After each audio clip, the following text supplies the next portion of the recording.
다니엘서 2장 14절에서 30절까지 말씀 우리 교독해서 읽겠습니다. 그때에 왕의 근위대장 아리옥이 바벨론 지혜자들을 죽이러 나가매 다니엘이 명철하고 슬기로운 말로 왕의 근위대장 아리옥에 물어 이르되 왕의 명령이 어찌 그리 급하냐 하니 아리옥이 그 일을 다니엘에게 알리매 다니엘이 들어가서 왕께 고하기를 시간을 주시면 왕에게 그 해석을 알려드리리이다 하니라. 이에 다니엘이 자기 집으로 돌아가서 그 친구 하나냐와 미사엘과 아사랴에게 그 일을 알리고 하늘에 계신 하나님이 이 은밀한 일에 대하여 불쌍히 여기사 다니엘과 친구들이 바벨론의 다른 지혜자들과 함께 죽임을 당하지 않게 하시기를 그들로 하여금 구하게 하니라. 이에 이 은밀한 것이 밤에 환상으로 다니엘에게 나타나 보임에 다니엘이 하늘에 계신 하나님을 찬송하니 다니엘이 말하여 이르되 영원부터 영원까지 하나님의 이름을 찬송할 것은 지혜와 능력이 그에게 있음이로다. 그는 때와 계절을 바꾸시며 왕들을 폐하시며 왕들을 세우시며 지혜자에게 지혜를 주시고 총명한 자에게 지식을 주시는도다. 그는 깊고 은밀한 일을 나타내시고 어두운 데에 있는 것을 아시며 또 빛이 그와 함께 있도다. 나의 조상들의 하나님이여 주께서 이제 내게 지혜와 능력을 주시고 우리가 주께 구하는 것을 내게 알게 하셨사오니 내가 주께 감사하고 주를 찬양하나이다. 곧 주께서 왕의 그 일을 내게 보이셨나이다 하니라.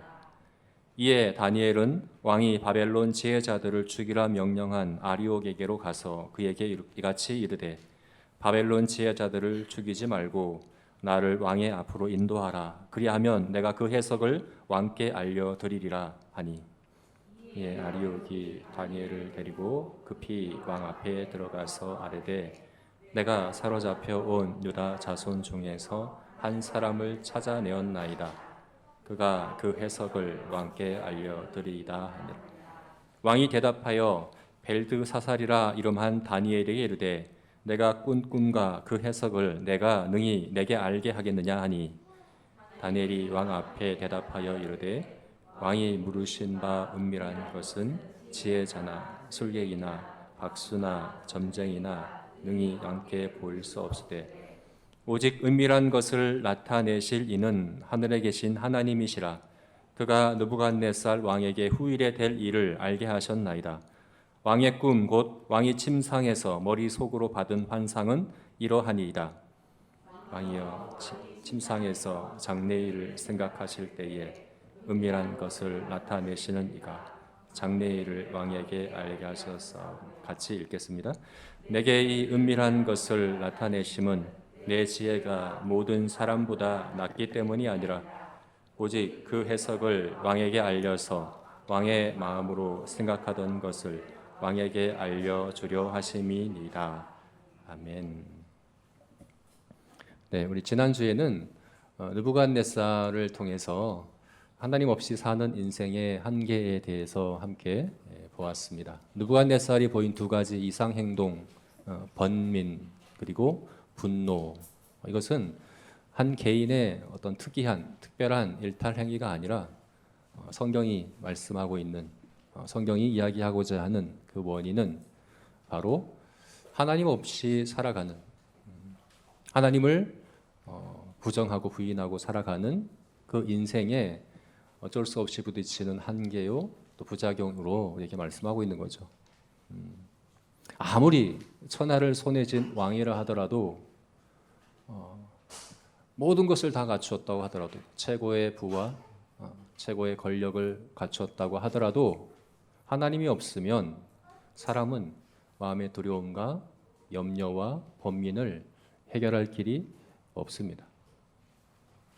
그죠? 우리의 두려움과 염려와 근심을 외적인 우리 소유로 또 우리 환경으로 해결하려고 애쓰면 애쓸수록 더욱더 그것을 뼈저리게 깨달을 수밖에 없는 것이죠. 또한 왕의 분노, 자기 사람들인데, 자기 신하들인데, 자기의 명령을 따르고 자기를 돕고자 서 있는 신하들인데 그들을 향해서 분노하고 또 그들에게 아주 극단적인 폭력성을 드러내고 한 이것들도 그가 그 마음의 중심에, 마음의 보좌에 하나님이 아니라 자기 자신이 자리한 자기 중심성으로 인하여 이렇게 할 수밖에 없다는 것을 우리가 보았습니다. 자, 그런 하나님 없이 살아가는 인생의 두 가지 이런 한계, 번민과 분노, 이것에 대해서 오늘 다니엘이 한마디로 평가해 주고 있습니다. 바로 15절 말씀에 얘기하고 있죠. 우리 15절 말씀 함께 읽어볼까요? 읽겠습니다. 왕의 근위대장 아리옥에 물어 이르되 왕의 명령이 어찌 그리 급하냐 하니 아리옥이 그 일을 다니엘에게 알리매. 다니엘이 묻습니다. 왕의 명령이 어찌 그리 급하냐? 급하냐? 어찌 그리 급하냐? 왕의 명령이 급하다라고 이렇게 평가 내리고 있는 것이죠. 정말 그렇죠. 마음에 번민이 있으면, 마음이 불안하면, 마음이 두려우면, 마음에 염려가 있으면 급할 수밖에 없습니다. 마음이 조급해지죠. 시야가 좁아집니다. 판단력이 흐려집니다. 객관적으로 볼 때는 너무나도 작은 일임에도 과대평가합니다. 확대 해석합니다. 그에 비해서 자기 자신을 과소평가합니다. 당장에 어떤 일이 일어날 것 같은 그런 불안감에 휩싸입니다. 정말 중요하고 큰 문제들은 또한 살피지 못합니다. 우리가 그러잖아요. 바둑이나 장기를 둘 때도 옆에서 훈수 두는 사람이 더 잘 봅니다. 객관화해서 볼 수 있거든요. 그런데 이렇게 급한 것이 느부갓네살만의 문제는 아닙니다. 느부갓네살 왕은 이리 급한 마음으로 극단적인 명령을 내리고 있는데 사실 이 명령을 수행하고자 나선 근위대장 아리옥도 왕이 명령을 내렸으니까 급할 수밖에 없겠죠. 당장에 지혜자들을 죽이려고 나섰습니다. 다니엘과 그 친구들을 찾고 있습니다. 그리고 가장 마음이 급한 사람들은 누구일까요? 아마도 바벨론의 지혜자들일 겁니다. 하루아침에 갑자기 능지처참 멸족을 당하게 생겼습니다. 생명이 이제 정말 생명의 위협 가운데 있습니다. 목숨을 잃을 자기만이 아니라 온 가족이 다 죽임 당할 수밖에 없는 그런 절체절명의 위기 순간에 있습니다. 근위대가 이미 출발했습니다. 처형하기 위해서 출발한 그런 상황. 그들의 마음이 얼마나 불안하고 두렵고 급한 그런 상황이겠습니까? 그래서 오늘 본문 말씀은 우리 개역 개정 성경에는 한 번밖에 번역되지 않았는데요. 그때에란 이 단어, 이 부사가 본문을 보면 계속해서 반복됩니다. 그때에, 바로 그때에 급박한 이 상황을 잘 표현해주고 있는 거죠. 모든 것이 급하게 돌아가고 있습니다. 정신없이 그런 불안함과 두려움 가운데 그런 이제 가운데 돌아가고 있는 거죠. 근데 그때 그 한가운데에서 이 모든 것들을 멈춰 세우며 말을 하는 거예요. 어찌 일이 급하냐? 다니엘이 이렇게 얘기하는 겁니다. 왕의 명령이 어찌 일이 급하냐? 다니엘은 급하지 않습니다. 어쩌면 가장 마음이 급해야 될 사람 아닙니까? 이제 3년간의 교육 기간이 끝나고 이제 본격적으로 일해 보려고 하는 이런 상황인데 자신은 잘못한 것도 없어요. 왕을 만나본 적도 없어요. 왕의 요구를 들어본 적도 없어요. 그런데 어느 날 갑자기 자신을 죽이겠다고 능지처참하겠다고 그런 이제 왕의 명령이 내려졌고 이미 근위대가 출발한 그런 상황입니다. 이런 상황이면 여러분들 어떻겠습니까? 불안하고 두렵고 마음이 급하고 시야가 좁아지고 그죠? 판단력을 잃어버리고 그렇지 않겠습니까? 근데 다니엘은 그렇지가 않아요. 놀랍게도 다니엘은 어떻게 얘기합니까? 왕이 어찌 급하냐?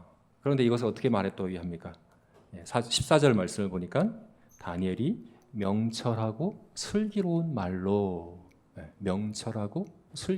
여기 명철하다라는 의미가 명철하다라고 번역된 이 단어의 의미는 조심스럽다, 신중하다라는 의미입니다. 새 번역 성경이나 쉬운 성경에는 그렇게 번역되어 있습니다. 조심스럽게. 신중합니다. 다니엘은 급하지가 않습니다. 조급하지가 않습니다. 신중합니다. 놀랍죠, 그죠? 그리고 또한 여기 슬기로운 말로, 슬기롭다 하는 것은 분별력을 이야기하는 겁니다. 분별력이 있다 하는 그런 의미입니다. 다니엘서 5장 2절을 보게 되면 이 단어가 똑같이 사용되었는데 어떤 상황에 사용되었냐 하면 벨사살 왕이 예루살렘 성전에서 가져온 성전의 그릇들을 가지고 술을 마시려고 하죠. 술을 마신다 할 때 그 술을 마신다 한 그 단어가 바로 이 단어입니다. 술을 마시는 것과 슬기로운 것이 무슨 관련이 있을까요? 술을 마시는 것이 그냥 술을 그냥 이렇게 취하도록 마시는 것이 아니라 음미하는 거죠. 맛을 분별하는 거죠. 소믈리에가 그렇지 않습니까? 소믈리에는 와인을 마셔보면 그것이 어느 지방에서 언제 생산된 것인지 맞힐 수 있다고 합니다. 대단하죠, 그죠? 일반인은 그렇게 하지 못하는데 맛을 분별하는 겁니다. 훈련을 통해서 맛을 분별할 수 있는 것입니다. 저는 이제 음식은 배를 채우기 위한 것으로 일단 그래서 맛을 잘 모르는데 맛에 이제 예민한 분들은 잘 알죠. 맛을 분별하죠, 그죠? 이것은 어떤 맛이다, 이렇다. 잘 분별한. 그걸 얘기하는 것이거든요. 여기 슬기롭다는 것은 분별력을 이야기하는 겁니다. 분별한다는 겁니다. 정말 놀랍지 않습니까? 가장 마음이 조급해야 될 다니엘은 신중합니다. 급하지 않습니다. 시야가 좁아지고 분별력을 잃어버리고 판단력을 잃어버리고 그렇게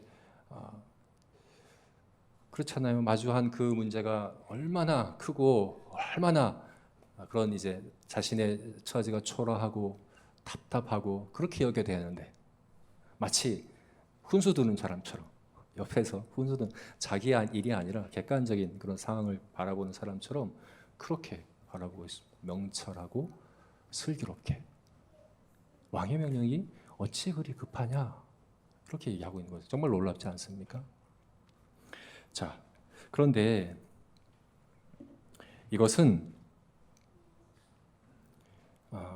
타고난 성격이나 성품이 아닙니다. 다니엘이 이렇게 타고났기 때문에 그런 게 아닙니다. 그리고 나이가 든다고 이게 저절로 갖춰지는 것도 아닙니다. 네. 다니엘은 이제 10대잖아요. 10대의 나이에 불과합니다. 이런 명철, 이런 슬기로움, 이런 신중함, 이런 분별력, 판단력, 이것은 바로 잠언 9장 10절에서 말씀하고 있는, 잠언 9장 10절에서 어떻게 합니까? 여호와를 경외하는 것이 지혜의 근본이요 거룩한 일을 아는 것이 명철이니라. 네. 지혜와 명철은 여호와를 알고 여호와를 경외하면서 얻어지는 믿음의 열매입니다. 느부갓네살의 번민과 분노가 불신앙의 열매였다면 우리도 마찬가지입니다. 거듭난 우리들도 계속해서 싸워 나가야 될 믿음의 두 가지 싸움이 있다고 한다면 우리 자신에 대한 번민과 이웃에 대한 분노, 이것은 불신앙입니다. 이것을 우리가 거슬러 싸우는 믿음의 싸움을 계속해 나가야 하는 것이죠.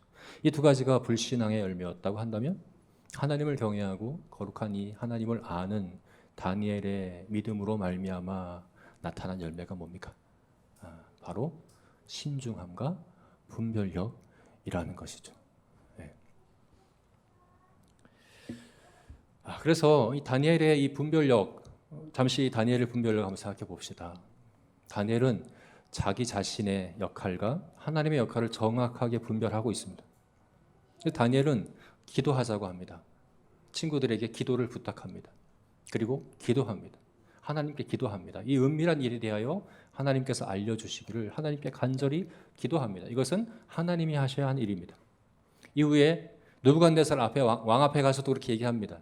이것은 바벨론의 박수나 술객이나 지혜자나 점쟁이가 할 수 있는 일이 아니라 사람이 할 수 있는 것이 아니라 하나님이 하시는 것입니다. 내 지혜로 하는 것이 아니라 하나님이 하시는 것입니다. 하나님의 역할을 인정하고 고백하는 거죠. 그런데 여러분, 다니엘은 기도만 한 사람이 아닙니다.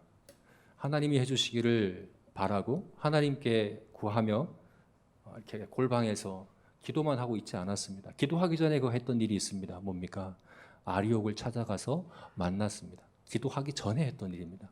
그리고 그것을 슬기롭고 명철하다고 성경이 지금 말씀하고 있는 거예요. 왜 아리옥을 찾아가서 만났겠습니까? 아리옥은 지금 다니엘을 죽이려고 찾아온 사람이거든요. 다니엘을 죽일 수 있는 권한을 가진 사람인데 왜 갑자기 아리옥을 찾아가서 만납니까?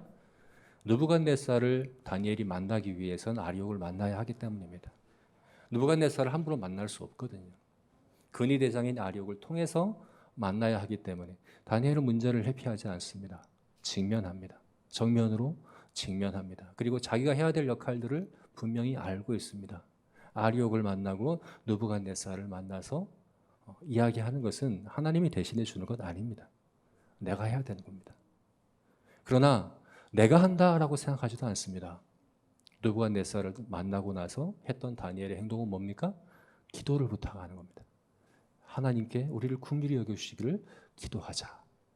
다니엘은 자신의 역할과 하나님의 역할을 정확히 분별하고 있는 것을 볼 수 있죠. 또한 다니엘은 두려워할 대상이 누군지 정확히 분별합니다. 다니엘은 느부갓네살도 아리옥도 두려워하지 않습니다. 그들을 두려워하지 않습니다. 그죠? 아리옥을 찾아가서 직접 만나고 느부갓네살을 만나서도 사실은 느부갓네살이 지난주에 봤던 말씀에서는 12절 말씀에서 느부갓네살이 극한 그런 화를 냈던 이유가 뭡니까? 초월자에 대해서 이야기하는 육체와 함께 거하지 않은 신들에 대해서 이야기할 때 그 분노가 주체할 수 없는 분노가 폭발했잖아요. 그런데 다니엘이 똑같이 그런 얘기를 하는 거예요. 우리가 이건 할 수 없고 하나님만 하십니다 하는 이 얘기를 용감하게 담대하게 그대로 한 것을 볼 때 다니엘은 느부갓네살을 두려워하지 않습니다. 아리옥도 두려워하지 않습니다. 그렇다면 다니엘이 겁이 없는 사람입니까? 아닙니다. 하나님께 기도할 때는 두려움으로 합니다. 하나님께 어떻게 기도하자고 이야기합니까? 친구들에게 부탁할 때 18절 말씀을 보니까 하나님이여 불쌍히 여겨 주옵소서. 우리가 죽임을 당하지 않게 하옵소서. 다니엘은 두려웠습니다. 두려움이 있었습니다. 그러나 두려움의 대상을 분명히 알았습니다. 그렇거든요. 사람을 두려워하면 하나님을 두려워하지 않게 되거든요. 그리고 하나님을 두려워하게 되면 그러잖아요. 무엇이 두렵든 하나님을 더 두려워하면 이긴다라고 말하잖아요. 그래서 다니엘은 하나님을 두려워했습니다. 하나님을 두려워할 줄 알았습니다. 그래서 사람들을 두려워하지 않고 오히려 그들을 긍휼히 여기고 그들을 사랑하고 바벨론의 모든 지혜자들을 살리고자 하는 그런 마음을 우리가 볼 수 있는 것이죠.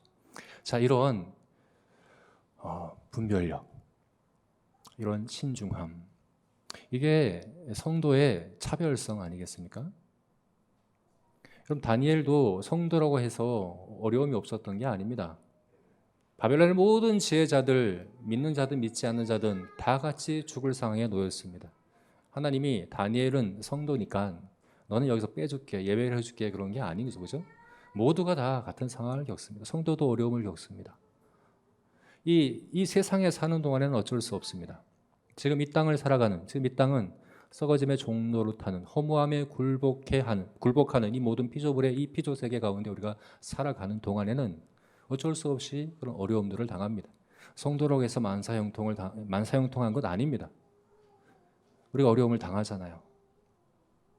같은 어려움을 당하잖아요. 그러면 성도가 아닌 분들과 차별이 없는 겁니까? 차이가 없습니까? 있습니다. 모두가 마음이 급한 그 상황에서 성도는 이렇게 이야기할 수 있어야 합니다. 어찌 그리 마음이 급하냐? 이렇게 이야기할 수 있어야 되는 겁니다. 모두가 마음이 조급하고 불안하고 두려워하고 모두가 분별력과 판단력을 잃고 좁은 시각 가운데 자기 자신에 대하여 번민하고 다른 사람에 대하여 분노하고 그렇게 정신없는 그런 상황에서 성도는 명철하고 슬기로워야 합니다. 그게 믿음의 증거입니다. 그게 바로 믿음의 열매입니다. 그리고 이것은 점진적으로 이뤄가는 겁니다. 한 번에 우리에게 주어지는 것 아닙니다. 점진적으로 훈련되고 연단되고 성장해 가야 하는 것입니다. 실제로 다니엘과 이 세 친구들이 사실은 지금 죽을 위기는 아무것도 아니에요. 앞으로 우리가 다니엘서를 보게 되면 알겠지만 세 친구는 실제 펄펄 끓는 풀무불에 집어 던져집니다. 다니엘은 사자굴에 집어 던져집니다. 실제 그런 일을 당하게 돼요. 점점 더 큰 연단과 더 큰 시험, 더 큰 어려움들이 오고 가는데 하나님은 그러한 일들을 성도들을 믿음으로 준비시키고 단련시키는 거죠.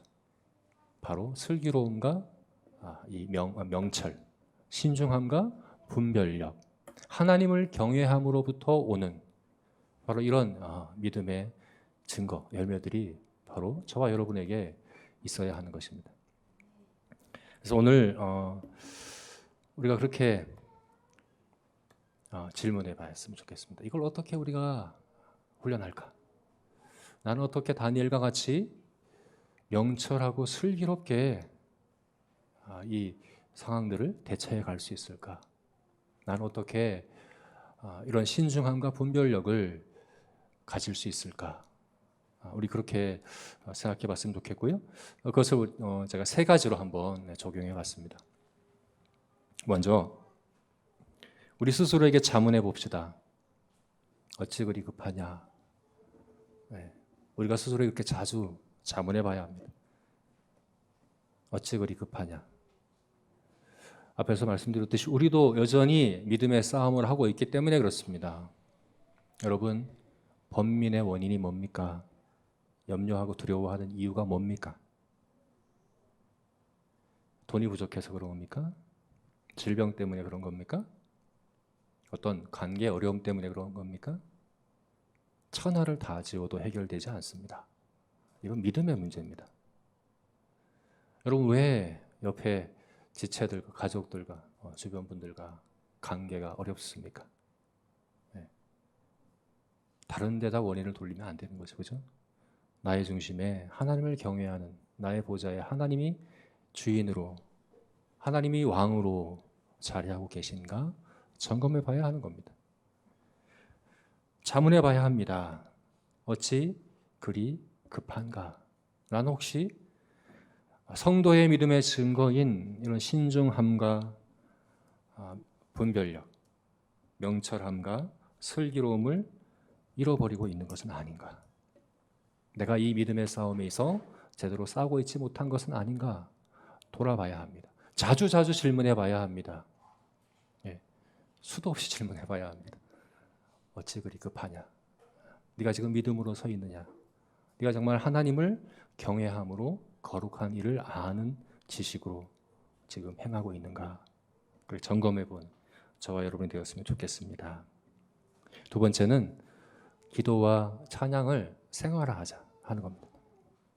오늘 다니엘을 볼 때 오늘 본문에서 가장 많은 분량을 차지하는 것이 다니엘의 기도와 그리고 찬송입니다. 다니엘은 기도합니다. 그리고 찬송합니다. 그런데 여러분, 이것이 다니엘이 문제를 만났기 때문에 이렇게 한다라고 생각하시면 안 돼요. 문제가 있을 때, 문제가 있으니까 물론 문제가 있으니까 더 기도해야죠. 더 간절히 기도해야죠. 그러나 문제가 있기 때문에 기도하는 것이 아니라 다니엘에게 있어서의 기도와 찬송은 그 어떤 일보다 본연의 일이었습니다. 가장 근본적인 일이었습니다. 기도가 그렇습니다. 예수님께서 누가복음에서 이렇게 말씀하죠. 한적한 곳으로 물러나 기도하시니라. 이게 원문의 뜻은 뭡니까? 되돌아가셨다는 것입니다. 한적한 곳으로 되돌아가셨다.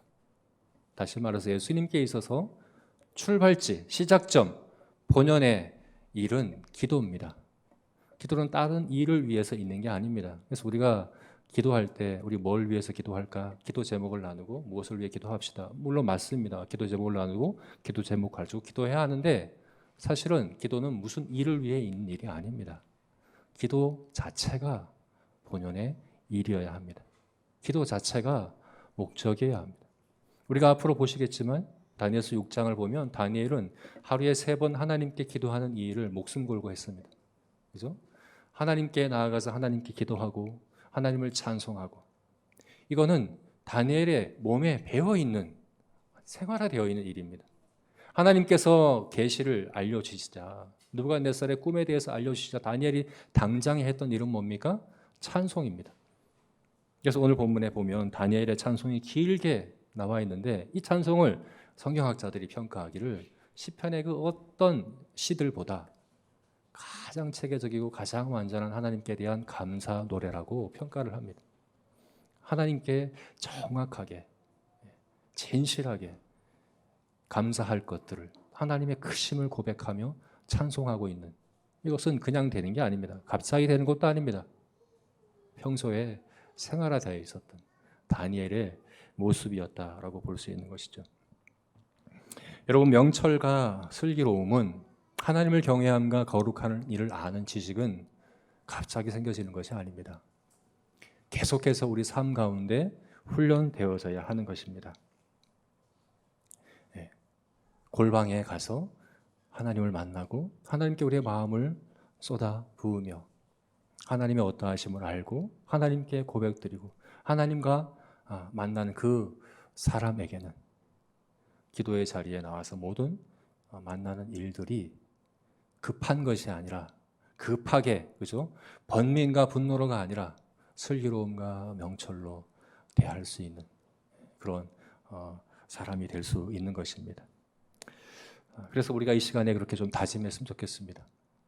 기도와 찬양으로 하나님을 만나는 일을 우리가 가장 중요한 근본된 본연의 일로 여기고 그렇게 훈련하고 실천해가는 저와 여러분이 되었으면 좋겠습니다. 마지막 세 번째로는 사랑과 선행을 격려하자 하는 겁니다. 우리가 서로 사랑과 선행을 격려하자는 겁니다. 여러분, 다니엘은 혼자 하지 않았습니다. 다니엘은 세 친구가 있었습니다. 그죠? 이게 얼마나 귀한지 모릅니다. 엘리야가 그랬거든요. 엘리야가 바알과 아세라 선지자들과 싸우고 그들을 다 죽이고 승리하고 와서 하나님 앞에서 뭐라고 했습니까? 하나님, 이제 죽여주십시오. 나만 홀로 남았습니다. 나만 홀로 있다 하는, 정말 시야가 좁아지고 마음이 급해진 그 엘리야의 모습을 볼 수 있지 않습니까? 엘리야마저도 혼자서는 못합니다. 혼자 있다고 생각하면 안 됩니다. 다니엘에게는 세 친구가 있었습니다. 다니엘은 아리옥을 만나고 느부갓네살을 만나고 바로 세 친구에게 찾아와서 기도하자, 기도해달라고 부탁하고 있는 것을 보게 됩니다. 지난 금요일에는 우리 일본 선교사님들이 오셨어요. 일본 선교사님 오셔서 나누셨는데, 사실은 우리 제자교회와 10년 전에 이제 제자교회를 통해서 이제 우리가 기도하고 또 우리가 이제 후원도 하고 했던 선교사님인데, 한 10년간 관계가 끊어져 있었어요. 연락도 안 되고 오늘 갑자기 연락이 왔어요. 그리고 이제 저랑 주중에 잠깐 너무 바빠가지고 서울에 가야 되는 그런 상황에 시간을 쪼개서 와서 저를 만났는데, 그런 생각이 드는 거예요. 그분은 파송 교회가 없어요. 파송 선교 단체도 없어요. 개인으로 갔어요. 근데 일본으로 가서 일본인의 한국인에 대한 편견과 그 의심과 그런 것들과 끊임없이 싸우며 너무 지쳐 계신 거예요. 네. 근데 왜 갑자기 와서 저를 만나는지 모르겠어요. 그리고 그 얘기들을 아무한테도 얘기해 본 적이 없대요. 그런 이제 홀로 있다고 하는 그런 마음을.